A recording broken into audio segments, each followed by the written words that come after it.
think that The Amazing Spider-Man was an unnecessary necessity.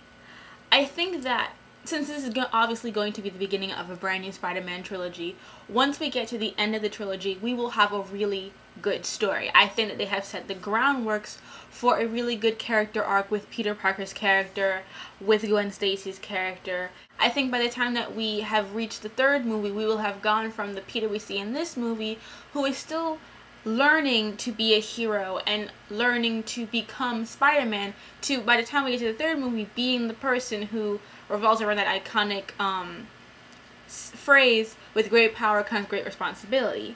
And I think that, you know, for those of us who know about how Gwen Stacy's story turns out, we will get a satisfying ending when that story comes to a close. However, this movie in itself is at times unnecessary and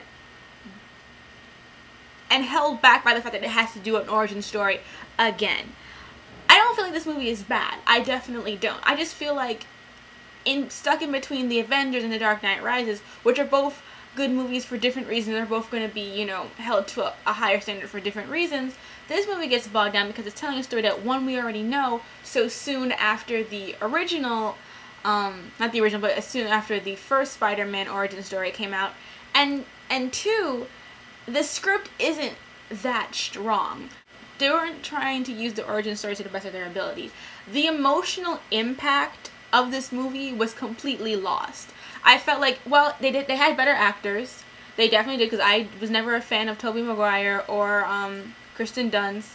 You know, a few people I liked, but I was never a fan of them. So I was happy to see Andrew Garfield and Emma Stone. And I love Gwen Stacy, so I was happy about that. But at the same time, all the emotional levels that you need to have in a Spider-Man film, like Uncle Ben's death and things like that, were not there. Even the ending, where they had some emotional scenes there, was so hammered by the fact that the writing was not very strong to me. Especially with the relationship, and more not relationship, but more the characterization of Gwen Stacy and her relationship with Peter just seemed very odd to me. Like, they're just suddenly together. Like, there is no real build-up. There really is no growth. They just become this perfect couple. And when stuff happens, when they figure out identities and stuff like that, nothing really gets challenged by it. It just continues to happen. It just makes Gwen Stacy come off as just being this kind of idealistic, perfect girlfriend, which I hope they rectify in the second and third movies. Because while I don't think Mary Jane was written very well consistently, or wasn't written like Mary Jane more so, she was still a character. We knew what her goals were, her ambitions were, where in this movie, Gwen is kind of just a shell, and she just seems to be one part of the Spider-Man puzzle. And considering that Gwen Stacy is more known for what happens to her than actually being a character in herself, I hope that they don't just focus on the fact that she made Peter a stronger person, and focus on that what happens to her is tragic not because of how it affects Peter, but because of who she is as a person. And so this movie didn't really seem like it would be... This movie didn't really do much to make her a really deep character. I mean, she isn't horrible, I'm not saying that, but she isn't a real person yet. She still is pretty much just a girlfriend, you know. Sure, she's the intellectual equal of Peter Parker in this movie, which is great, but if there's actually no point where her intelligence makes her actually make him better, then it's just kind of a trait to be like, look how amazing she is. Won't it be sad that he gets stuck with, you know, the less amazing, less smart, trashy Mary Jane Watson, which is totally untrue, because even though Mary Jane isn't as smart as Gwen Stacy, you know, she brings a whole other element to Peter's character, which is equally good. The way Peter was written in this story, both, I got it. Like, I really felt like they did really good with his characterization. Like, he was that snarky, douchebaggy kid that he can be in the comics, and I think that that was really good. The problem was that sometimes he just talked too goddamn much. And you know what thing was, like, he's such a New Yorker, because you know he was talking too much shit, and you wanted to smack the shit out of him, because you're like, could you shut the fuck up right now, Peter? Could you stop? But I feel like that was in keeping with the character, and it just annoyed me, because sometimes it's just like, you're just talking way too much, like, oh, you found my secret, pointy knives. It's just like, I just like, oh god, he's just talking way too goddamn much, and I'm like, please shut your gob. I'm like, said it. I also, while I think it's interesting they're trying to do this whole thing with his father and that kind of storyline. Because you have the origin story still working on, you can't just really get into the depths of that. We know that's all going to come in later. So it's all building blocks. It's all leading up to something else. Like, because the Lizard Man is not that interesting of a villain. But they're really building up to the Green Goblin. They're building up this whole thing with Norman Osborn. That's why he doesn't appear, and the whole Oscorp thing. And all those things are interesting, but they're happening in the background. And, you know, you wanted to come into the forefront because that stuff that's new. That's interesting. And, you know, even though the Lizard Man is not the same as the Green Goblin, how the story kind of puts itself, they're so similar. The family of the scientist and, you know, how they start talking to themselves and getting all ragey, even the transformation sequences, so much of those things so directly parallel each other that even though they're completely different characters and completely different villains, they just seem so similar when you're watching it to each other that it's kind of like, yeah, I know it's different, but, you know, it's not totally different. And I guess it was the execution so much, and actually how the characters, the execution of it was very cheap. And the way his villainy was written was also so ridiculous. Like, one part, he's a good person, then he gets this whole thing, and he's good again, and then it was just very clumsily done, very rushed. And I think that that's one of the big things about it. He just wasn't a very compelling villain. So that really limited it. Other things that kind of bothered me, there were little writing things I never really got. Like, I know a lot of people always wanted to have Spider-Man have his web shooters, his artificial web shooters that he made or whatever, but I don't think he really made them. I haven't seen the movie in a week, but he didn't even actually really make them himself. He borrowed the technology from it. But people were like, we wanted him to have these new web shooters, which was a good idea and something that was interesting, but he never runs out of web. I mean, there are 2 times when the shooters are rendered rendered useless for a small period of time, but he never runs out of web. And the thing about it too, he uses his web like crazy. I mean, there are scenes where he's totally spidering out and he's like crawling around the lizard like a human spider and just encoding him in all this web, like cocooning him. And, you know, even when he's not doing that, when he's shooting people, he's kind of like bam, bam, bam, just doing all kind of like, you know, playing around with them shots. And it was like, you should run out of web by now. There was a scene I thought they were actually going to talk about that. There's a scene that towards the ending that looks like he ran out of web, but he's really just tired. But I don't know why that would affect the length of his web.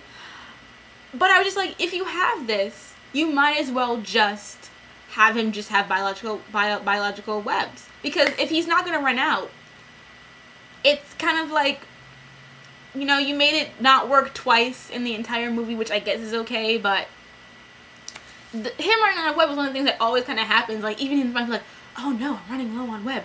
None of that. And I think that's one of the things that also helps to make him more of a human protagonist, because he also has to worry about running out. He doesn't have this unlimited ammunition.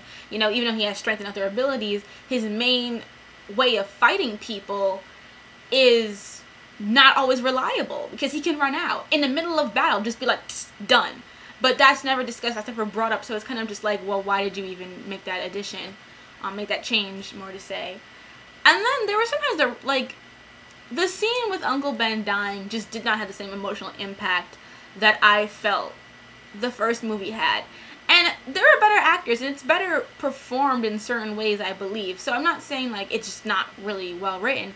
It's more the fact that the scene is just so awkwardly handled. Like, so the guy steals some money, and then he runs, and then the scene with the gun, he's like, Uncle Ben, alright, the masked man is, the robber is running down the street, and he trips, and he falls, and a gun falls out of like his pocket or whatever. He wasn't carrying the gun, he wasn't waving the gun around. The gun was not an immediate threat, and it's like on the side of the street. Uncle Ben goes diving for the gun, and then starts wrestling the guy for the gun, and he gets accidentally shot. And that just, to me, just seemed kind of ridiculous, because the gun was an immediate threat. The guy would have probably just kept on running if Uncle Ben hadn't have tried to go for the gun. Or so, I thought it would make more sense if he just tried to kick the gun out of the way.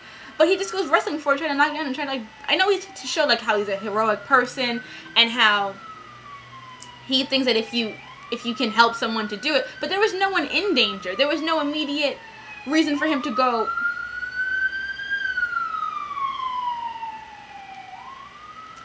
There was no immediate reason for him to go after this gun. Like, it was, the guy didn't even have it out. There was no threat to anyone at that moment. Plus the streets were for some reason really empty. I hate when they had like New York scenes and all of a sudden there's no one in the middle of the street. Like that hardly ever happens, people. Come on, please. But it was just really, the writing of it was so awkward that it was just kind of like, while I should have been like emotionally like gripped by it, I was just kind of thinking, well, why were you going after it in the first place? Which I'm just like, I don't understand why you would do that. It just didn't make that much sense to me. And also, when the police were chasing Spider-Man during certain sequences, I'm just like, Killer Croc, excuse me, the Lizard Man, is in the middle of the city wanting to release biological warfare upon, you know, Lower Manhattan, but your main concern is Spider-Man. You know, like, what the fuck is wrong with you, Captain Stacy? Like, why? What? It should build up this drama and all this kind of stuff to be like, oh, Spider-Man's in danger. I'm just kind of like thinking, these people are morons. Lower Manhattan is screwed, because why would you go after Spider-Man? Why would that be your first concern? Even though he's a vigilante and he's breaking the law, he's still kind of on your side. He wants to help defeat the Lizard Man. Why are you... And his mask was off like every 10 minutes. I was just like, why did you even build this fucking thing? Like, I know they had to show it because, you know, they paid for that face, but it's kind of like, secret identity means nothing to you. His mask is off like every other scene. The mask is like not even there. It's just not even an issue. And then, yeah, it just wasn't emotionally impactful. It's not to say it's a bad movie. I think it's a summer blockbuster film. It still has its merit. It still has its weight. And I don't think it's a complete, like, it's not horrible, but I just think it's unnecessary, so much of it. But you also need so much of it because of what they're building up to. You're going to have Peter Parker go from this kind of like more vengeful person to a hero. That's going to happen. That's going to be awesome. And you know, everything with Gwen Stacy in it was emotional for me because I know it's going to happen to her. It has nothing to do with the film itself. It's knowing in the future what her storyline is going to lead up to. For example, there's a scene where Peter throws her out the window and saves her with like one web that hits her like kind of in the stomach, and that scene just made me go like, foreshadowing is a bitch, isn't it? And you know, but those scenes only work because I know that's what that's leading up to. Like, even the entire last section of the movie works because I know why that sucks. Like, it meant something because I'm just like, yeah, that's gonna fucking blow when that actually happens. But other than that, it's just really tacky. And like I said, Gwen Stacy's character at that also last half was just so... It was like... Everything that you just said is like the perfect thing to say. You know, it's not like a realistic character. Like, Mary Jane, she, in the first trilogy, she would go off on Peter at sometimes. She would totally disagree with what he said at times. You know, even if she would eventually come back, she would still be like, you're fucking up right now. But I think you never had that. Like, even that entire last section, she just kind of just like, I know why you're doing this and I understand. It was like, really? Why is that even in your mindset? Why would you even assume that right now? I mean, it was just done to make her look so idealistic, and I was just not interested in that. So overall, I just feel like, I think if you're a really big Spider-Man fan, you definitely want to check this out to see how it compares. My sister is a huge Spider-Man fan. I mean, she is like, that's her favorite superhero, all that kind of stuff, and she just thought this movie was okay as well. So even me, who's not as big of a fan as her, can also see, like, I see the pros of it, but I see the serious flaws in it. But I do think that when we get to the second and third movie, we will get something better, something that stands out more. Because right now, this is just a shell and a building block towards something that will be really good. I think this has the potential to be better than the Raimi movies. I definitely do. I just feel like this first movie is just too clustered and too unnecessary in so many regards that it holds back this film from being really, really great. Now, I know people are going to ask me about The Dark Knight Rises. I am not going to do like a real review of The Dark Knight Rises because I really feel like everyone has already done their stuff about The Dark Knight Rises. I just want to talk about Spider-Man because, you know, it's going to get ignored, and more people are just going to go look at The Dark Knight than Amazing Spider-Man, so I just felt like, what the hell not? My basic thoughts about The Dark Knight are basically this. I did not enjoy it as much as The Dark Knight.